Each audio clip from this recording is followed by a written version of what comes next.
তৎকালীন ছাত্রলীগের সাংগঠনিক সম্পাদক ছিল। সে উঠে বলে, "এই আমি কিন্তু ডিপার্টমেন্টের একটা বট গাছ, হ্যাঁ বট গাছ, আমার কি কি করে?" তারা গালি দেয়, সামনে আয়, তুই সামনে আয়। তারপর ওকে অনবরত মারা শুরু করলো।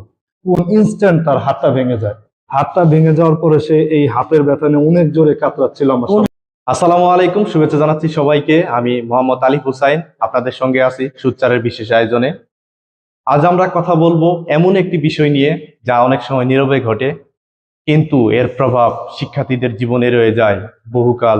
আমরা কথা বলছি বিশ্ববিদ্যালয়ের র্যাগিং কালচার নিয়ে। আজ আমাদের এই আলোচনায় অংশগ্রহণ করেছেন আমাদের শাহফরান শুভ ভাই এবং ফখরুল ইসলাম ফাহিম ভাই, যারা বিশ্ববিদ্যালয়ে ভর্তির পর র্যাগিং এর মতো কঠিন বাস্তবতার মুখোমুখি হয়েছেন এবং অভিজ্ঞতার শরণাপন্ন হয়েছিলেন। আমরা ফাহিম ভাই এবং শুভ ভাইয়ের কাছ থেকে বিশ্ববিদ্যালয়ের র্যাগিং কালচারের বিষয়ে আদ্যপান্ত জানার চেষ্টা করব। আমরা আশা করি আজকের এই আলোচনা শুধুমাত্র একটি গল্প নয়, এটি একটি সচেতনতা, একটি শিক্ষা এবং একটি পরিবর্তনের আহ্বান হয়ে আসবে। চলুন শুরু করা যাক। তো আমরা প্রথমেই চলে যাচ্ছি শুভ ভাইয়ের কাছে। শুভ ভাই, আপনাকে স্বাগতম। ধন্যবাদ সোচ্চার টিমকে এত সুন্দর একটি আয়োজনে আমাদের আহ্বান করার জন্য এবং আমাদের অভিজ্ঞতা শোনার জন্য। তো শুভ ভাই, প্রথমেই যদি আপনি একটু বলতেন যে আসলে এই যে র্যাগিং, তো র্যাগিংটা আসলে কিভাবে শুরু হয়েছিল এবং কখন ফার্স্ট আপনি র্যাগিং এর শিকার হন? ফার্স্ট আমি যখন র্যাগিং এর যে বিষয়টা, আমি সর্বপ্রথম যখন ক্যাম্পাসে ভর্তি হই, কেবল ভর্তি কনফার্ম হয় তারপরেই সর্বপ্রথম আমি হলে এই র্যাগিং এর বিষয়টা শিকার হই। তার পরবর্তীতে যখন আমি ভর্তি হয়ে যাই এই অভিজ্ঞতাটা নিয়ে এবং একটা মেসে উঠি, তো মেসে উঠার পর প্রথম দিনই আমি মেসেও এই র্যাগিং এর শিকার হই। তো প্রথমত এই র্যাগিংটা কিছুটা মানসিক ভয়ভীতি। এই যে র্যাগিংটা যে আপনি বললেন যে ফার্স্ট ইয়ারে হলে ওঠার পরে শুরু হয়েছিল, র্যাগিং এর ধরনটা কেমন ছিল? এটা কি শারীরিক, মানসিক, টর্চার ভিত্তিক, বা ধরেন ফ্রেড, ভয় দেখানো একটা, মানে কেমন ধরনের ছিল যদি একটু বিস্তারিত বলতেন? ফার্স্ট ইয়ারে আমি যখন হলে ভর্তির জন্য আসে আর কি, তো হলে তখন ভর্তির জন্য জাস্ট উঠছিলাম, তো তখন সর্বপ্রথম র্যাগিং এর শিকারটা হইতো। তখন কিছুটা ভয় ভীতিকর ছিল যে কিভাবে ভয় দেখানো যায়, বা আমার আসলে র্যাগিং নিয়ে কোনো আইডিয়াই ছিল না, বা র্যাগ বিষয়টা কি এটাও আমি জানতাম না। তো ক্যাম্পাসে আসার পরে যখন প্রথমত একটু ভাইদের দ্বারা বিভিন্ন ধরনের ভয়ভীতি, থ্রেট এরকমের শিকার হই, কিন্তু তারপরে যখন আবার মেসে উঠি, তো তারপর আমি আসলে দেখলাম যে বিষয়টা শুধুমাত্র ভয়ভীতিতেই সীমাবদ্ধ নেই, আস্তে আস্তে বিষয়টা এক পর্যায়ে শারীরিক নির্যাতন পর্যায়ে চলে যায়। তো এভাবেই আর কি আমার র্যাগিং এর অভিজ্ঞতার শুরুটা হয় ক্যাম্পাসে এসে। এটা কতদিন যাবত চলছিল এই যে র্যাগিং এর সাইকেলটা? আহ এই র্যাগিংটা মোটামুটি আমাদের সাথে ভর্তি হওয়ার প্রথম 1 থেকে 1.5 মাস প্রায় প্রতিনিয়ত কন্টিনিউয়াস হচ্ছিল, কখনো বা মানসিক, কখনো বা শারীরিক, এভাবে চলতে থাকে। তখনকার পরিস্থিতিটা কেমন ছিল? বিশেষ করে আপনি এই যে ধরেন ডাকতেছে, আপনি এটা মানসিক বা শারীরিক ভাবে বিষয়টা কিভাবে নিচ্ছিলেন, বা আপনার কারোর সাথে শেয়ার করছিলেন কিনা? আপনার পরিবার, বন্ধু, শিক্ষক বা কোনো মানবাধিকার সংস্থা তখন ছিল কিনা, যেটা এখন বর্তমানে সোচ্চার আছে, বা থাকলেও আপনারা জানাইছিলেন কিনা, বা তাদের শরণাপন্ন হয়েছিলেন কিনা? প্রথম অবস্থায় খুবই ভয়ভীতিকর একটা অবস্থা ছিল, যে আমরা দেখা গেছিল যে ক্লাস করতাম, ক্লাসে যাওয়ার শেষ হওয়া মাত্রই কোনো না কোনো ভাবে সিনিয়র ভাইদের কর্তৃক আমাদেরকে ডাকা হতো যে তোমরা এখানে আসো। ক্যাম্পাসের বেশ কয়েকটা জায়গা ছিল, যে হয় হলের সামনে দেখা করো, বা জাহ্নবীতে দেখা করো, বা বিভিন্ন জায়গায় হঠাৎ করে, এটা কোনো টাইম ছিল না, হতে পারে দুপুর, আবার কখনো বিকাল, কখনো রাত, এটার কোনো নির্দিষ্ট সময় ছিল না। তো এভাবেই চলতেছিল। তো আমাদের তখন কাউকে কি জানাবো, যে বিষয়টা বুঝে উঠতে পারছিলাম না, যে তারা এমন ভাবে বিষয়টা আমাদের কাছে রিপ্রেজেন্ট করতো যে মানে কারা মূলত, এটা কারা? এটা মূলত ছিল তৎকালীন যারা ছাত্রলীগ বা এই ধরনের ছাত্রলীগের রাজনীতির সাথে যারা সম্পৃক্ত ছিল, আমরা সবচেয়ে বেশি তাদের থেকে এই বিষয়টার শিকার হই। দেখা গেছে মানে ছাত্রলীগ আর কি ক্যাম্পাসের বাহিরের কেউ কি সাথে থাকতো, নাকি ক্যাম্পাসের সিনিয়র ভাইরা বা ইমিডিয়েট বা হল ভিত্তিক কিভাবে দেওয়া হতো সিস্টেম? এই বিষয়টা ছিল যে ছাত্রলীগের যারা তখন তৎকালীন আমাদের ডিপার্টমেন্টেরই ইমিডিয়েট ভাই ছিল, বা তাদের সিনিয়র পোস্টেড বিভিন্ন সিনিয়র ভাই ছিল, অনেক ক্ষেত্রে দেখা গেছে নন ডিপার্টমেন্টের ভাইরা ছিল, তো তারা বিভিন্নভাবে বিষয়গুলোতে উস্কানি দিত, আমাদেরকে বিভিন্নভাবে ভয়ভীতি দেখাতো। তো আমরা তখন বিষয়টা হয়েছিল এমন যে আমরা কাউকে জানাবো যে সেই সুযোগটা পাচ্ছিলাম না, বা কাকে জানাবো এরকম একটা আমাদের কাউকে এরকম পাইনি।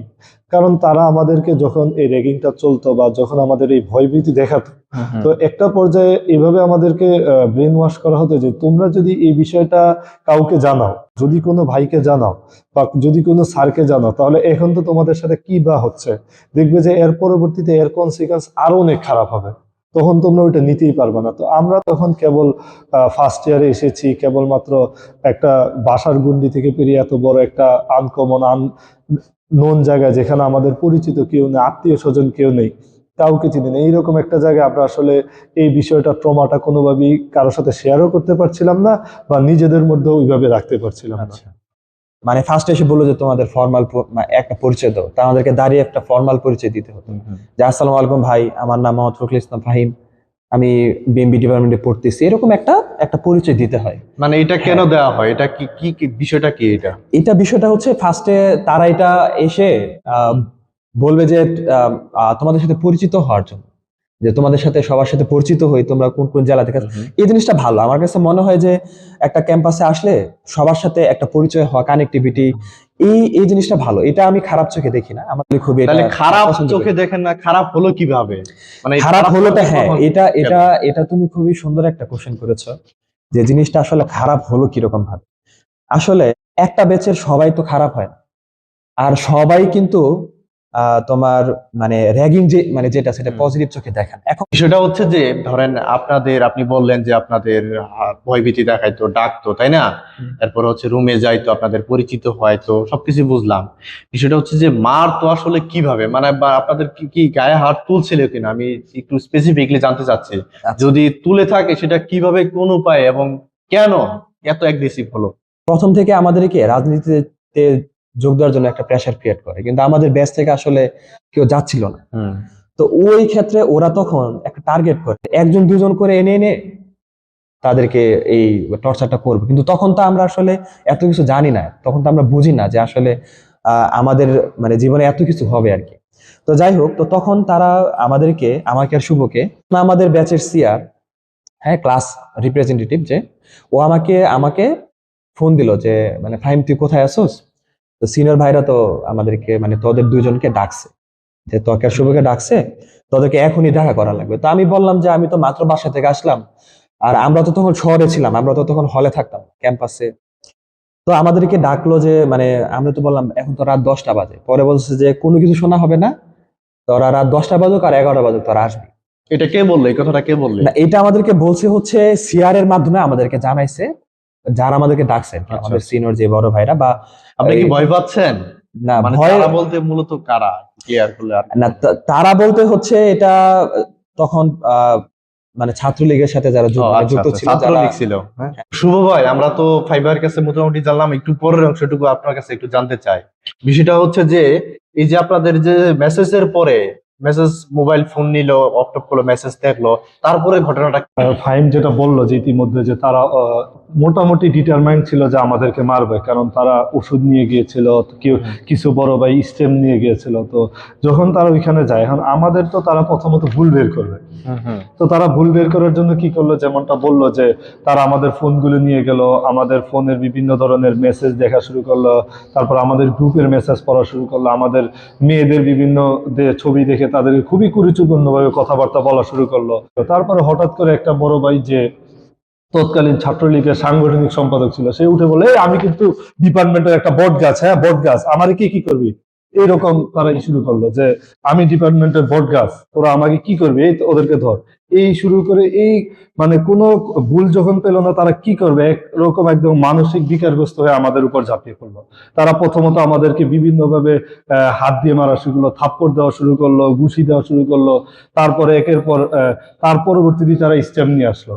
স্টেম নিয়ে আসা আমাকে প্রথমত অনেক মারে, স্টেম দিয়ে মেরে তখন আমার বন্ধু ফাইমকে বলে, তুই পিছে দাঁড়া, ওকে আগে মারবো। তারা 3-4 জন, তারা প্রায় ছিল 6 জনের মতো, আর আমরা 2 জন, আমরা কি করে বুঝে তখন তারা আমাদের মারা শুরু করলো স্টেম দিয়ে।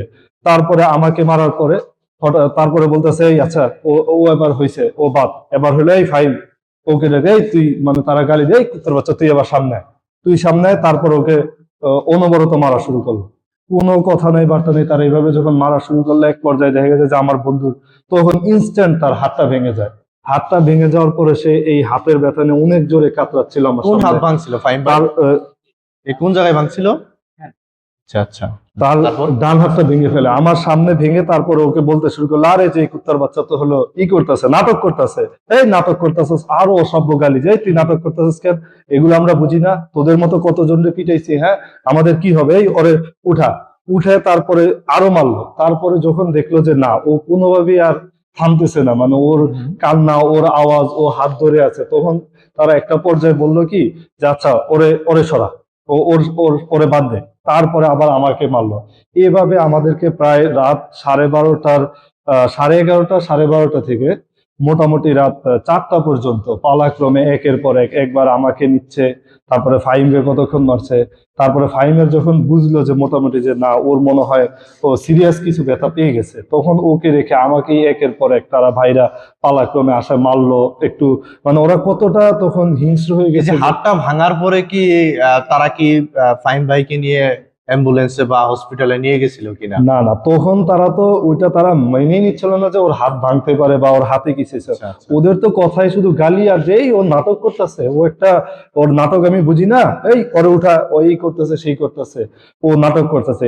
কেউ কয়েকজন ছিল ওরে নিয়ে, যে ও কিভাবে নাটক করতেছে, ওরে এমন হয়েছে যে আমাকে মারতেছে, ও কেন উঠতেছে না। তো ও মানে মায়ের খেয়ে হাত ভেঙে শুয়ে আছে, বলতেছে যে ও উঠতেছে না কেন, ওরে লাথি দে। ওরে ইভেন এমন হয়েছে যে ওকে লাথি টাথি দিয়ে উড়াইতেছে, এই তুই উঠবি না, মানে মানে একটা পর্যায়ে আমার বন্ধু হাত ভাঙা নিয়ে উঠছে। উঠার পরেও তাকে টর্চার করা হয়েছে যে আচ্ছা। ও কেন শুয়েছিল তখন, ও তো এখন নাটক করছে। তারপরে এভাবে পালাক্রমে আমাদেরকে প্রায় 4টা পর্যন্ত মারছে। একটা পর্যায়ে দেখা গেছে যে ও আমার বন্ধু ফাহিম হাত ভেঙে এই পাশে শুয়ে আছে, আর আমি আর মায়ের নিতেই পারতেছি না। আমি একটা সময় সেন্সলেস হয়ে যাই, সেন্সলেস হয়ে পড়ে যাই। তারপরে তারা আমাদেরকে ই করে যে আচ্ছা ঠিক আছে, এবার ওরা হলো পানি নিয়ে আসলো, কিন্তু আমাদেরকে কোনো অ্যাম্বুলেন্স বা ওই রাতে যে কোনো ডাক্তার দেখাবে এমনটাও করেনি। তারা কি করলো, আমাদেরকে তখন তৎকালীন বঙ্গবন্ধু হলের একটা সিটে নিয়ে গেল। নিয়ে গিয়ে আমাদেরকে কিছু তো ওষুধ, নাপা এই জাতীয় ঘুমের ওষুধ আর হইলো গিয়ে ব্যথার ওষুধ খাওয়ায় বলে যে এবার তোরা শুয়ে থাক। শুনলে খুবই মানে খারাপ লাগবে যে আমি যখন হলে যাই, হলে গিয়ে দেখি যে আমার একটা বন্ধু রানা, ও অলরেডি ওই রুমেই শুয়ে আছে। তো আমরা বলি যে রানা তুই এখানে কেন? ও কোনো কথা বলার মতো অবস্থা নাই। ও ও কান্না করতেছে, যে দোস্ত আমার সাথে এমন এমন হয়েছে। আমরা বললাম যে তোর সাথে মানে কি হয়েছে? আমরা তো, আমি আর ফাইম অলরেডি, ওর হাত ভাঙা, আমার পুরো শরীর কালো করে ফেলছে মারতে মারতে, যে আসলে কি হয়েছে আমরা কিছুই বুঝতেছি না। পরে ও বললো রাতে যখন আমাদেরকে একটা রুমই রেখে ওরা সবাই চলে গেল, তারা, তো আমি ওরা রাতে শুনলাম যে কি হয়েছে, বললো যে আমাদের আগে আমার এই বন্ধুকে এমন হয়েছে যে মারতে মারতে এক পর্যায়ে ছুরি ধরছে, যে তুই ছুরি ধরলাম, তুই যদি কিছু বলস, তুই যদি এগুলো কাউকে কিছু বলস, তোকে মেরে ফেলবো, ছাদ থেকে ফেলে দেবে, এইরকম হুমকিও দিছিল। তো ফাহিম ভাই, এই যে ঘটনাটা ঘটলো, এই ঘটনার পরে আপনারা চুপ ছিলেন নাকি আসলে বিচার দিয়েছিলেন বা বিচার পেয়েছিলেন কিনা, যদি বিস্তারিত একটু বলতেন। যিনি তোমার মেইন কালপ্রিটটা ছিল, উনি হচ্ছে তোমার স্থায়ী বহিষ্কার হয় আর কি। আর আর বাকি যারা ছিল তারও মানে বিভিন্ন মেয়াদে বহিষ্কার হয়। জুলাই আমরা নতুন একটা বাংলাদেশ পেলাম, তো তখন আমরা এই কাজটা নিয়ে আরো অগ্রসর হলাম। আর আমি আমার বন্ধুর মাধ্যমে জানতে পারলাম যে একটা সোচ্চার নামে একটা মানবাধিকার সংস্থা আছে, যারা নাকি মূলত অ্যান্টি রেগিং, তারপরে মানসিক স্বাস্থ্য এই নিয়ে কাজ করে। তো এই থেকে আমাকে, যেহেতু আমার মোটিভেশনও ছিল আর আমার সাথে বিষয়টা অনেকটাই অ্যালাইন করেছে, সেই থেকে আমার সোচ্চারে যুক্ত, আর আমি সোচ্চারে তখন থেকেই কাজ করি। তো এখন পর্যন্ত সুচ্চার বিশ্ববিদ্যালয় ক্যাম্পাসে কি ধরনের কাজগুলা করছে এবং সুচ্চারের ইউনিট গুলা কোথায় কোথায় আছে? সোচ্চার এখন পর্যন্ত ক্যাম্পাসে আমরা বিশেষ করে আমাদের মেইন ফোকাসটা হলো যে আমরা অ্যান্টি রেগিং নিয়ে কাজ করি, যে শিক্ষার্থীদের মধ্যে কিভাবে অ্যাওয়ারনেস বিল্ড আপ করা যায়, যে তারা কোনোভাবেই যাতে রেগিং এর শিকার না হয়। আর যদি তারা রেগিং এর শিকার হয়েও যায়, সেক্ষেত্রে আমরা আমাদের ক্যাম্পাসের যে অথরিটি, প্রক্টর স্যার সাথে আমরা যোগাযোগ করি এবং তাদের সাথে কোঅর্ডিনেট করে এই বিচারের ব্যবস্থা করি। এছাড়াও আমরা অ্যাওয়ারনেসের সাথে সাথে আমরা তাদের মানসিক স্বাস্থ্য নিয়ে আমরা জানি যে সোচ্চার হলো স্টুডেন্টদের মানসিক স্বাস্থ্য বা মেন্টাল হেলথ, ট্রমা ম্যানেজমেন্ট, এগুলো নিয়ে আমরা ক্যাম্পাসে কাজ করছি। ইতিমধ্যে আমাদের সোচ্চার থেকে অনলাইন অফলাইন বেশ কয়েকটি সেমিনার হয়েছে এই মানসিক স্বাস্থ্যের ব্যাপারে। তার পরবর্তীতে আমরা সাইবার বুলিং এগুলো নিয়েও কাজ করতেছি, এবং কিভাবে স্টুডেন্টদের কেরিয়ার ডেভেলপমেন্ট করা যায় এই নিয়েও আমরা দিক নির্দেশনা দিই। এরই ধারাবাহিকতা আমরা already study to the abroad এরকম কিছু সেমিনারও করেছি। বিশ্ববিদ্যালয় প্রশাসন এই বিষয়ে কতটা আন্তরিক বা সচেতন বলে আপনারা মনে করেন? আমার এখন পর্যন্ত মনে হয়েছে যে আমাদের বিশ্ববিদ্যালয় প্রশাসন যথেষ্ট আন্তরিক, এবং তারা আমাদেরকে সার্বক্ষণিকভাবে আমাদেরকে অ্যাডভাইস করে যে তোমরা এই বিষয়গুলো দিয়ে আরো কাজ করো, আরো কিভাবে অ্যাওয়ারনেস আরো বিল্ড আপ করা যায়। বিশ্ববিদ্যালয় প্রশাসন এবং আমাদের এখন একটাই মোটিভ যে আমাদের ক্যাম্পাসে কোনো ধরনের ছাত্র র্যাগিং বা তাদের কোনোভাবে যাতে তাদের হিউম্যান রাইটস ভায়োলেশন না হয়, কোনো ধরনের যে টর্চার না হয়, আমরা একদম এই বিষয়গুলাকে জিরো পর্যায়ে নিয়ে আসবো। এটাই হলো এখন আমাদের মোটিভ। আর আমাদেরকে এর সাথে সার্বক্ষণিক আমাদের প্রক্টর স্যার এবং শিক্ষার্থী কল্যাণের যেই আমাদের পরিচালক স্যার, তিনি আমাদের সর্বক্ষণিক, এবং ইভেন আমাদের বিসি স্যারও আমাদের সবগুলো কাজে আমাদেরকে হেল্প করছেন। র্যাগিং প্রতিরোধে বিশ্ববিদ্যালয় প্রশাসনের দিক থেকে আসলে কি কি করা প্রয়োজন? কারণ আমরা অনেকে দেখছি যে অনেক শিক্ষার্থীরা আসলে শিক্ষকদের পর্যন্ত যায় না, তাদেরকে জানায় না। তো এই বিষয়টাকে একটা সমাধানের পর্যায়ে নিয়ে আসার জন্য কি কি উদ্যোগ নেওয়া প্রয়োজন বলে আপনি মনে করেন? আমার ব্যক্তিগতভাবে মনে হয় যে আমরা যদি কোনো একটা র্যাগিং ইস্যু হোক বা যে কোনো ইস্যু নিয়ে আমরা যদি স্যারদের কাছে যাই, তারা কখনো আমাদেরকে হতাশ করে না, এটার একটা সমাধান দেওয়ার চেষ্টা করে আর কি, এবং তারা যথেষ্ট আন্তরিক। কিন্তু এখন কথা হচ্ছে শিক্ষার্থীরাই হচ্ছে তাদের কাছে যায় না, শিক্ষকদের কাছে। তো এই মানে এখানে কোনো তো একটা রিজন আছে যে যার জন্য, বা আমি আমি বলবো যে মানে এখানে তো কোনো একটা গ্যাপ আছে, কারণ আছে, একটা গ্যাপ আছে, কারণ আছে যে এটা আসলে মানে কমানো উচিত। এটা নিয়ে আমাদেরকে মানে শিক্ষক এবং শিক্ষার্থীর ভিতরে একটা দূরত্ব আছে। এই দূরত্বটার কারণে শিক্ষার্থীরা আসলে খোলাসাভাবে শিক্ষকদের কাছে হেল্প চাচ্ছে না, এরকম। জি জি জি, এরকমই বলতো। তো এই যে আপনি বললেন যে শিক্ষক এবং শিক্ষার্থীর ভিতরে একটা অদৃশ্য দূরত্ব তৈরি হয়েছে, এই অদৃশ্য দূরত্বটা কিভাবে মানে সরানো যায় বলে সোচ্চারের পক্ষ থেকে আপনারা মনে করছেন? আচ্ছা, তো এই জায়গায় আমার যেটা মনে হয়, এখানে আমরা সোচ্চার কাজ করতেছি, আমরা যেহেতু ইন্টারঅ্যাক্ট নিয়ে কাজ করি, তো আমরা এখানে শিক্ষার্থীরা যেন নির্ভয়ে তাদের যে মানে যে কোনো অভিযোগ যেন শিক্ষকদের কাছে এবং আমাদের যে প্রক্রিয়াল বডি আছে তাদের কাছে যেন জানাতে পারে, সেখানে কিন্তু আমরা কাজ করতেছি। এবং আমরা মানে তাদেরকে সেই প্ল্যাটফর্মটা দিচ্ছি যে তোমরা যদি কেউ কোনো র্যাগিং এর শিকার হও, বা তোমাদের যদি কোনো মানবাধিকার যে যে অধিকার মানে সেটা যদি ক্ষুণ্ণ হয়, সেটা তোমরা নির্ভয়ে তোমরা জানাতে পারো। এখানে আগের মতো কিন্তু এই জুলাইয়ের পরে কিন্তু ওই সিচুয়েশনটা নাই যেখানে মানে তোমাদেরকে কাউকে ভয় পাওয়া লাগবে, কারো ভয়ে তোমরা মানে অভিযোগটা জানাবে না, এমন কোনো মানে ইয়ে নেই। আমরা সেই জায়গাটাতে আমরা কাজ করতেছি। শুভ ভাইয়ের কাছে একটু জানতে চেষ্টা করবো যে ভাই আসলে বিশ্ববিদ্যালয় প্রশাসনের পক্ষ থেকে এই অবস্থায় কি কি উদ্যোগ বা পূর্বে প্রস্তুতি গ্রহণ করা উচিত বলে আপনি মনে করেন? ধন্যবাদ। আমার এখন বর্তমানে প্রশাসন যথেষ্ট আন্তরিক আমরা জানি, কিন্তু আমরা চাই যে এই আন্তরিকতাটা বা অনেক সময় দেখা গেছে যে অনেক ঘটনা হয় আমরা জানি বা বিভিন্ন মাধ্যমে জানা হয়, কিন্তু ওইটা শেষ পর্যন্ত অভিযোগ পর্যন্ত যায় না বা অভিযোগটা হয় না। তো আমার মনে হয় এখানে শিক্ষার স্যারদের সাথে শিক্ষার্থীদের আর একটু দূরত্বটা আর একটু কমায় নিয়ে আসা, একটা ভালো আস্থার জায়গা তৈরি করা স্যারদের যে না, আমরা ওইভাবে তোমাদের এই যে কোনো সমস্যা আসলে আমরা ওটা নিষ্পত্তি করবো। তো আমি মনে করি এই জন্য হতে পারে যে একটা কমিটি থাকবে যারা মূলত শুধুমাত্র নবাগত স্টুডেন্টদের অ্যান্টি র্যাগিং নিয়ে দেখবে, তাদের কোনো ধরনের হিউম্যান রাইট ভায়োলেশন হচ্ছে কিনা এটা নিয়ে দেখবে, আর তাদের সাথে প্রতি মাসে অ্যাটলিস্ট মাসে একবার করেও বসা যায় কিনা, তাদের এই বিষয়গুলো কাউন্সিলিং করা যায় কিনা, বা তাদের সাথে বসে কথা বলা যায় কিনা। আমার মনে হয় এইভাবে শিক্ষার্থী আর স্যারদের মাঝে দূরত্বটা কমে যাবে, আর শিক্ষার্থীরা অনেকটা একটা আস্থার জায়গা পাবে যে না, আমরা যদি স্যারদের পর্যন্ত যাই তবে আমরা সমস্যাটার সমাধান পাবো। তো এই ব্যাপারে আমি আশা রাখবো বিশ্ববিদ্যালয় প্রশাসনকে, বিশেষ করে প্রক্টর স্যার এবং শিক্ষার্থী কল্যাণের স্যারকে, যে তারা আমাদেরকে সর্বোচ্চ সহায়তা করবেন এবং শিক্ষার্থীদেরও সর্বোচ্চ সহায়তা করবেন। বন্ধুরা, আমরা আমাদের অনুষ্ঠানের একদম শেষ পর্যায়ে আছি। এই পর্যায়ে আমরা সোচ্চার স্টুডেন্ট নেটওয়ার্ক এমবিএসটি চ্যাপ্টারের প্রেসিডেন্টের কাছে চলে যাব এবং জানার চেষ্টা করব যে আসলে সোচ্চার নবাগত শিক্ষার্থীদের জন্য আসলে কি করছে। তো নুমান ভাই, আপনাকে স্বাগতম। ধন্যবাদ আপনাকে। আচ্ছা, আমি একটু জানতে চাচ্ছি সুচ্চারের পক্ষ থেকে নবাগত শিক্ষার্থীদের জন্য কি বার্তা থাকবে, এবং ইতিমধ্যে যারা র্যাগিং এর শিকার হয়েছে তারা সুচ্চারের কাছ থেকে কিভাবে সাহায্য চাইতে পারে বলে আপনি মনে করেন? ধন্যবাদ জানাচ্ছি সঞ্চালককে আজকের এই অনুষ্ঠানে আমাকে আমন্ত্রণ জানানোর জন্য। আপনারা অলরেডি অবগত হয়েছেন যে আমরা সোচ্চার বিভিন্ন কার্যক্রমের মধ্যে দিয়ে স্টুডেন্ট পারপাসে এগিয়ে যাচ্ছি। স্টুডেন্টের বিভিন্ন ম্যান্ডেট নিয়ে আমরা বিভিন্ন কার্যক্রম করছি। তো সোচ্চার আমাদের যারা নবাগত স্টুডেন্ট আসতেছে তাদের জন্য আমাদের সার্বিক সহযোগিতা থাকবে।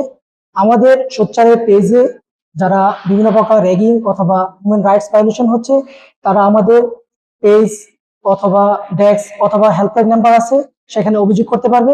সেই অভিযুক্তকারীর নাম পরিচয় হাইড রেখে আমরা তাদেরকে বিভিন্নভাবে সহযোগিতা করে থাকি, যাতে তাদের কোনো প্রকার পড়াশোনায় এবং চলাফেরায় কোনো বাধাবিঘ্ন না ঘটে।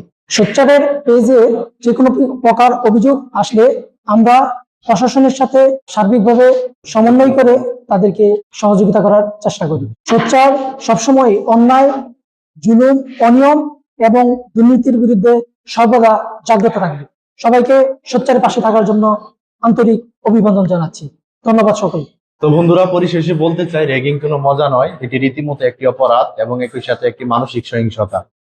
আমরা বিশ্বাস করি আজকের এই আলোচনা, আজকের এই কথাগুলো অনেককে সচেতন করবে, অনেককে সাহস যোগাবে এবং অনেককে র্যাগিং এর মতো অমানবিক কাজের বিরুদ্ধে অনেকে রুখে দাঁড়ানোর শক্তি যোগাবে বলে আমরা বিশ্বাস করি। আজকের অনুষ্ঠানে উপস্থিত শাহপরান শুভ ভাই এবং ফাহিম ভাই, পাশাপাশি একই সাথে সুচ্চারের প্রেসিডেন্টকে আমরা আন্তরিক ধন্যবাদ জানাই। আমরা বিশ্বাস করি আজকের এই সেশনটি যারা দেখবে বা এখান থেকে একটা সচেতনতা তৈরি হবে, এবং আশা করি তাদের এই অভিজ্ঞতা থেকে অনেক নীরব শিক্ষার্থীদের কথা বলতে সাহায্য করবে বলে আমরা বিশ্বাস করি। আজকে এই পর্যন্তই। নেক্সট কোনো এপিসোডে আবার আপনাদের সাথে দেখা হবে। সে পর্যন্ত সবাই ভালো থাকবেন, সুস্থ থাকবেন। আল্লাহ হাফেজ। আসসালামু আলাইকুম।